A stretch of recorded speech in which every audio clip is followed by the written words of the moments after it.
Tonight on Multiverse News, the Guardians of the Galaxy have one last ride at the box office, Dune 2's first trailer is here, and Carrie Fisher finally gets her Hollywood star. All that right after this. Welcome to Multiverse News, your source for information about all your favorite fictional universes. My name is Matthew Carroll, and today we have our full quorum of co-hosts here. We have J. Scotty St. Clair. How you doing, J. Scotty? Doing phenomenal. Excited to talk some multiversal news. Awesome. Haley Hobbs. How you doing? I'm great. Hey, Multiverse. Hey. Jay Sisson. What's going on, Jay? Not too much. I'm happy to be here with you guys. Sweet. Well, we are happy to have you, my friend. And y'all want to just dive in? Are you ready? You ready to talk some Guardians? No time like the present. Mm-hmm. The final installment of James Gunn's Guardians of the Galaxy trilogy has landed with heart, humor, and a global $289 million box office opening weekend. As of the time of this discussion, the flick has crossed the $300 million threshold. While fans still flock to the theaters, this opening is one of the lowest openings to kick off the summer in recent years. Is this evidence of superhero fatigue, or are we still hooked on a feeling? Oh, ooga chaka, ooga chaka. I'm still hooked on a feeling. Yeah, I'm not the first one to say it, but I really do feel like this is one of the strongest entries in the MCU in quite some time. James Gunn absolutely hit it out of the park with this one. He knew it was his final foray with these characters, and he did not waste that opportunity. In terms of the opening box office and the story that's going to tell, I think it's way too early.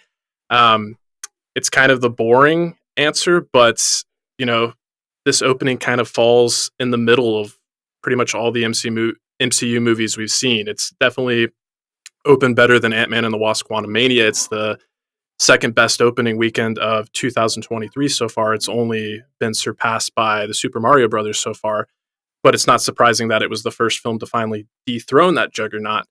But yeah, all that being said, I think the success of this story, it's got really strong word of mouth, and I think that's going to do a lot for it. But we'll have to see how it performs in the coming weeks as the competition ramps up at the box office. But I think it's got a really strong start here. Yeah, I think so too. I think one of the things that is kind of hurting these Marvel entries is the quick turnaround to Disney Plus. I think we've kind of seen that with Ant-Man, and we saw it with Black Panther too. Like, they were high, of course, for a movie because they're Marvel and people will go see them, but they weren't your traditional what you expect out of a Marvel Studios movie when it comes to the box office. But these movies are hitting Disney Plus sometimes about 2 months almost to the dot as soon as they get out of the theater. And so a lot of people are just making that decision and saying, I'll just wait until July or August and just catch this on Disney Plus. So I think there seems to be a little bit more of stretching that out. Like, I think they waited a little bit longer with Ant-Man than they had in the past to put it out there. But yeah, I think I agree with you, Jay Scotty. I think we'll see a stronger week 2 than you expect and a stronger week 3 than you expect. I think people will go out and see this as the conversations keep going. I mean, I loved this movie. This was one of my favorite Marvel experiences I've had in a theater in a really long time. And I think a lot of people feel that too. It's getting a lot of positive feedback and conversation. So I think that will carry it to kind of just what we expect out of a Marvel Studios movie. And I think that when school is out here in a couple of weeks for a lot of places, we're going to see those numbers climb a lot. I think that going back to the theater in the summer is going to be a big thing for a lot of people. And I do think a lot of these summer blockbusters are going to have a really good year this year, which is exciting. And I think that even though this seems like a little low for a summer box office, like smash hit kind of a thing, there's so much hype around this movie that it's really steadily going to climb. Yeah, I wonder, because there's as much as everyone I talked to enjoyed it. Well, that's not true. Everyone that I talked to has enjoyed it, except for the violence against animals. The mistreatment of animals really hit some people hard, and I mean, hit us all hard, I think. But like some people, that's such a no-fly zone for them that like I think it's not going to get as many people going back to see it because it's just a hard watch for a lot of people. And like we were talking about it before we got on mic, and like it's not really one that everyone's going to want to bring their kids to. I know a lot of parents who go to see it themselves and then come back later with like, a gaggle of children.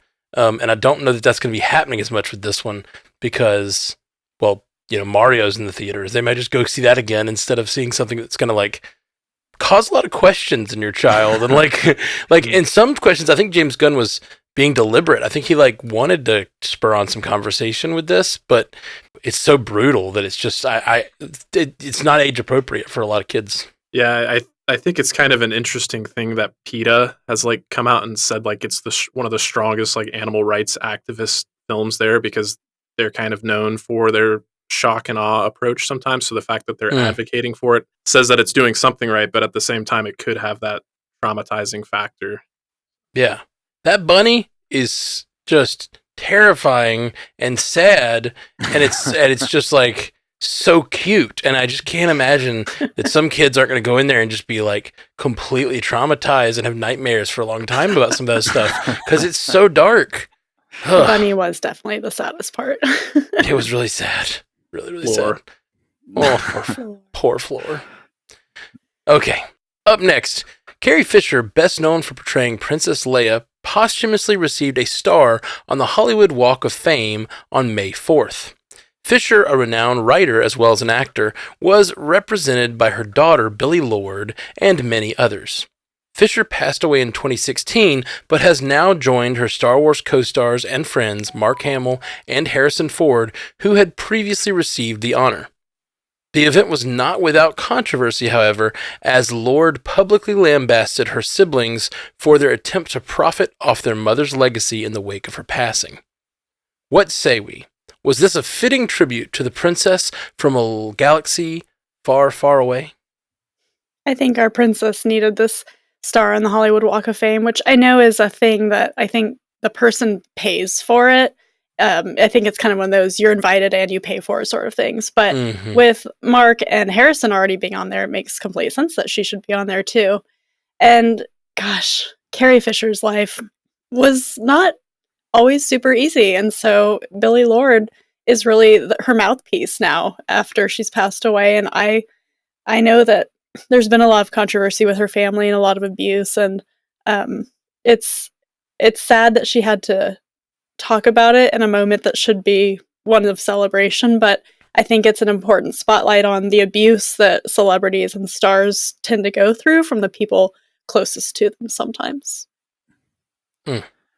Yeah, there's Mark Hamill spoke at length at this ceremony, and he had some really beautiful words to say. He was extremely close his whole life to Carrie Fisher, and there was an accompanying article published in Variety that was published, I think, the same day that this happened, where Mark Hamill kind of talked about the legacy of Carrie Fisher. And it's a really, really nice article. But there was a quote in it. This isn't a direct quote, but he was kind of talking about how he felt like the importance of the character of Princess Leia was that she really just changed the conversation in a lot of ways around the damsel in distress. That's always kind of this like sticking point in a lot of stories of somebody's got to come in and save the poor helpless princess and crack open the door and be the hero. And that famous scene from A New Hope of Luke and Han running in and kicking down the door and her basically calling out the fact that they don't have a plan and just making fun of them for it and shooting open the door. And he said something to the effect of like she was in charge of her own rescue or something like that. And I thought that was a really nice way of just kind of remembering that character that she brought to everybody, and it's just impacted so many people. Just a really, really kind of like really good thing to kind of pair all of these just viewpoints of people who were in her life with the star and kind of on May the 4th and all of that together was just really nice. Yeah, I don't want to let my feelings that, this is long overdue take away from the fact that we're finally getting it and is a beautiful tribute.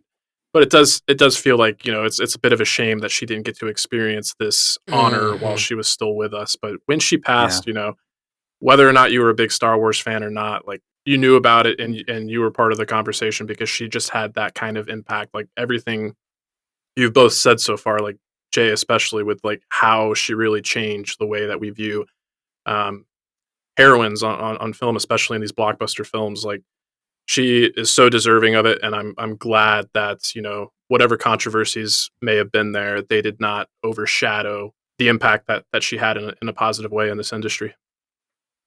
For sure. For sure. Yeah. As you said, Scotty, long overdue, but it's still a great thing that we're finally getting it done. I like it. All right. Up next, Daredevil Born Again is the latest show to announce a pause due to the writer's strike. Many network shows, streaming shows, and movies are falling prey to the strike as writers ask for equity and changes in their negotiations. Pauses have also been announced for Blade, Stranger Things, the new Game of Thrones prequel, The Hedge Knight, and more. How will this affect the future release dates, as well as the fandoms eagerly awaiting them?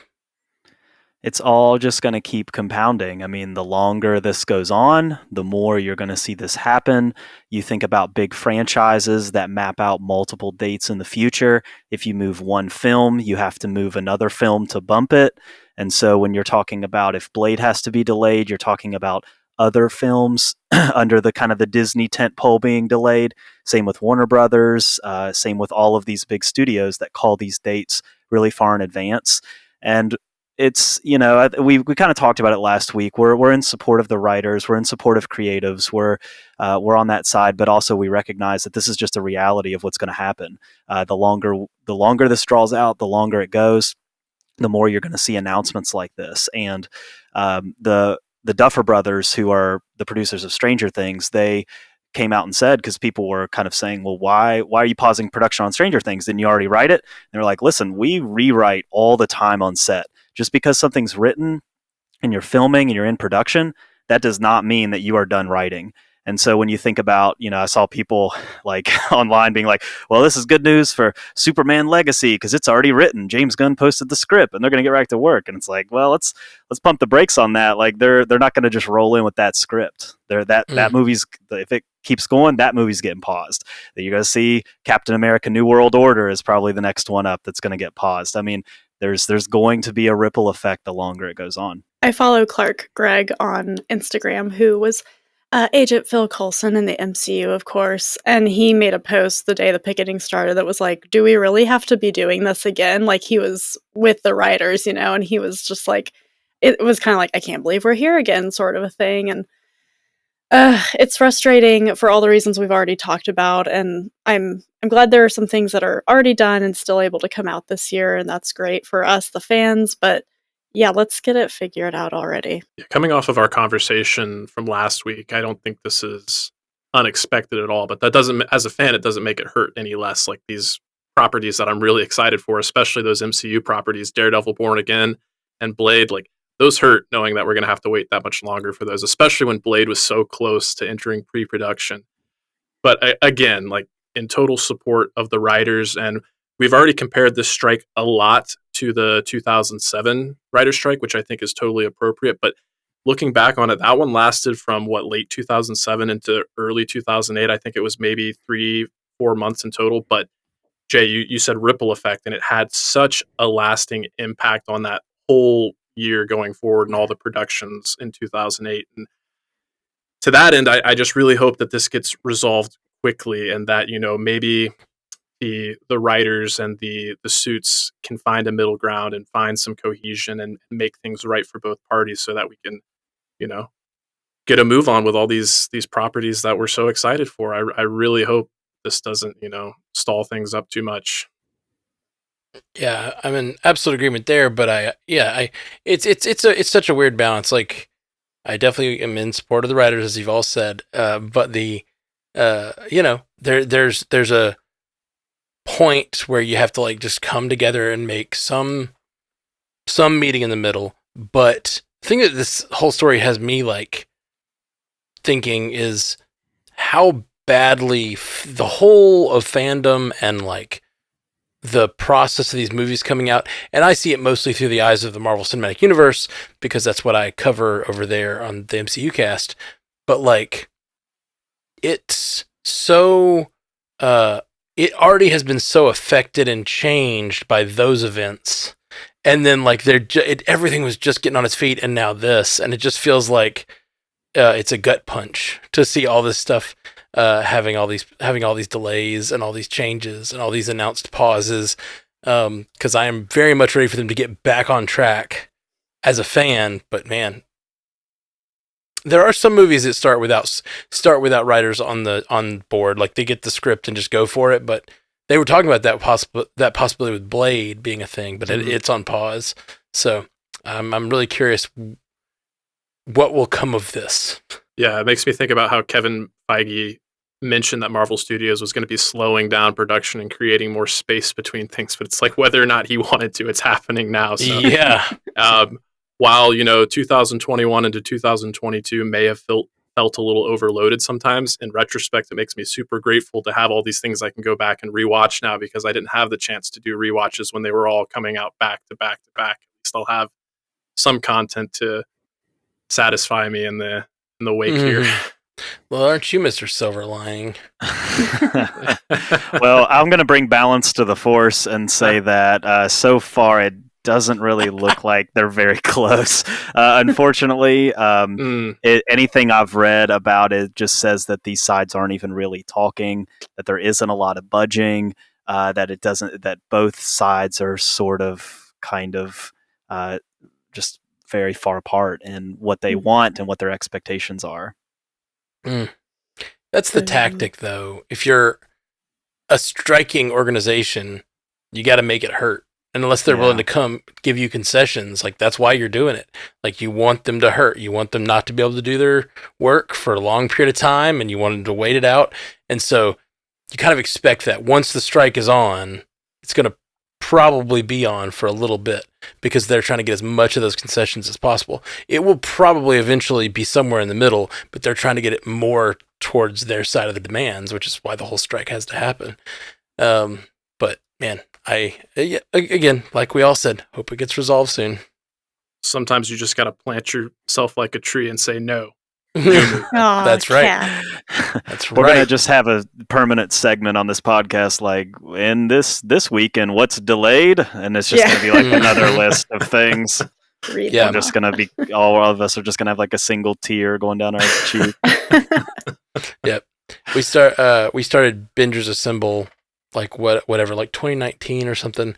Maybe it was it was 2019, and we were really excited to do these shows that like, do these movie series. Then COVID hit and no movies came out for a year.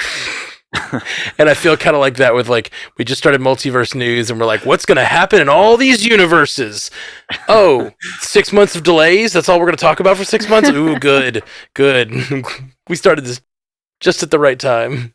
New Mutants like move dates like at least 5 times or something like that. Oh yeah. Oh yeah, for sure. Hey, we have plenty of Bingers content planned. Don't worry. That's right. We've got a lot coming. Okay, up next, those who enjoyed Denis Villeneuve's take on Frank Herbert's classic science fiction novel Dune were thrilled by the Part 2 trailer that premiered last week. The director has stressed that this is not a sequel to the 2021 epic, but a continuation of the story, with returning stars Timothée Chalamet and Zendaya, as well as new characters, including one portrayed by Austin Butler. The second part of Dune looks to be just as epic. The spice must flow, but must our excitement.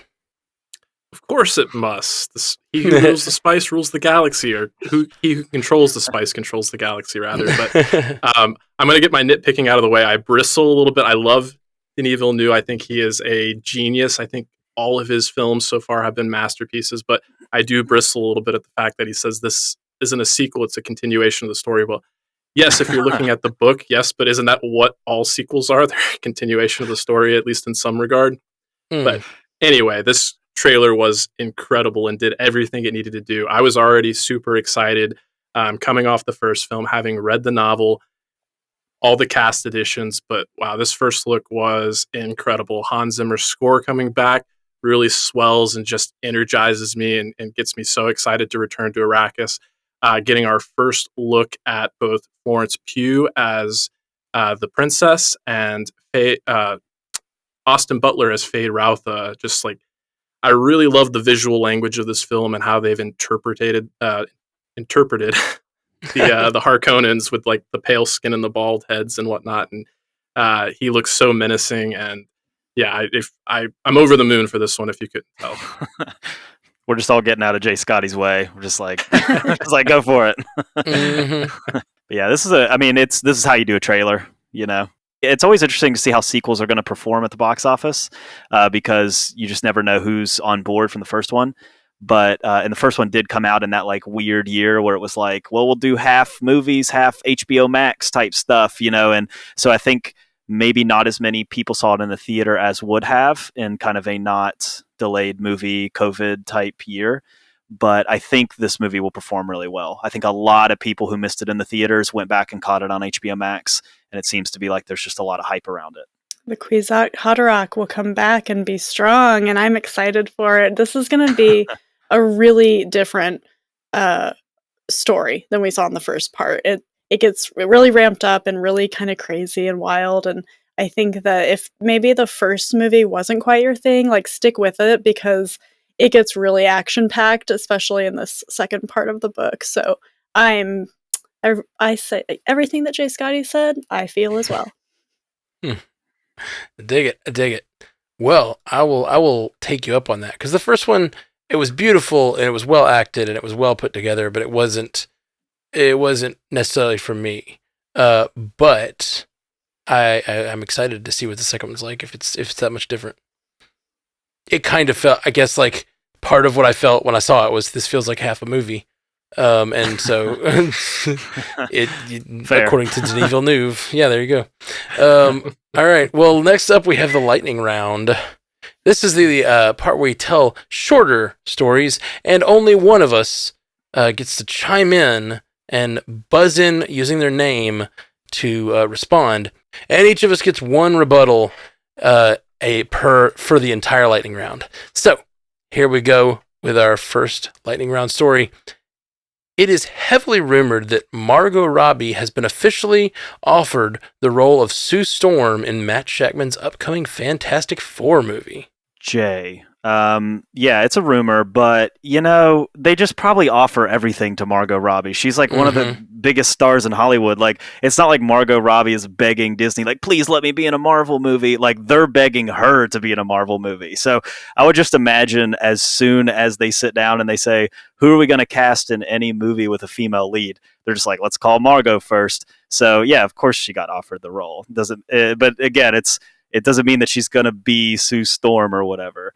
But I would say it's actually probably more likely that she won't be.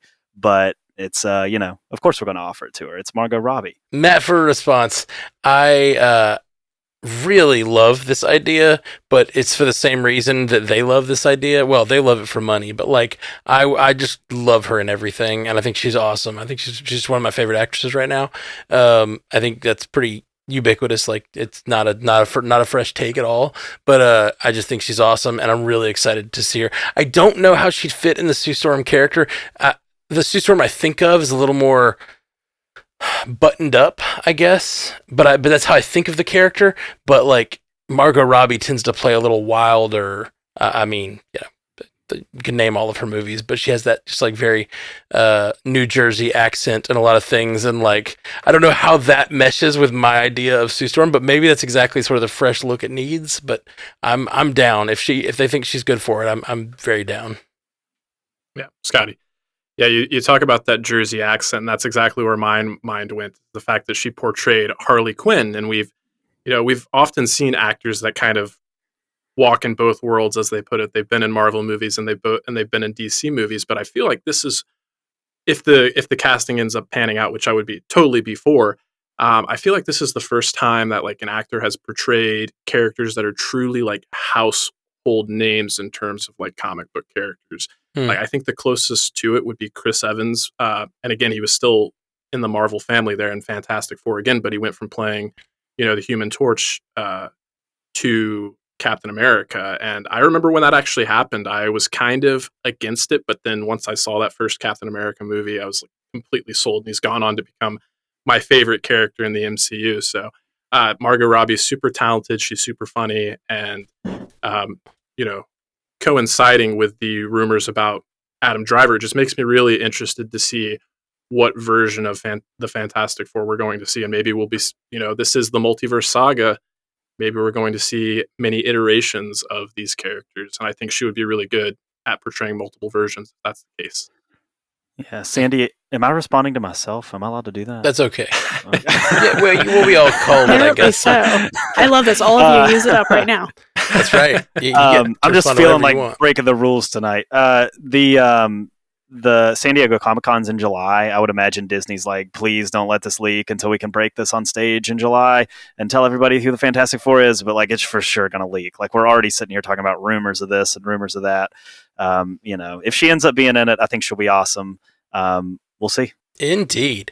Okay, up next, Jenna Ortega has joined the cast of the upcoming Beetlejuice sequel as the daughter of Winona Ryder's character, Lydia Dietz. Matt, I guess, I tried to wait and see if everybody else would, but I love Beetlejuice. I really love Beetlejuice.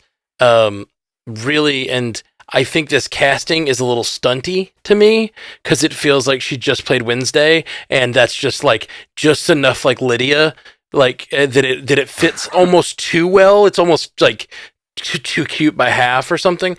And it's very much like tight casting Jenna Ortega, like.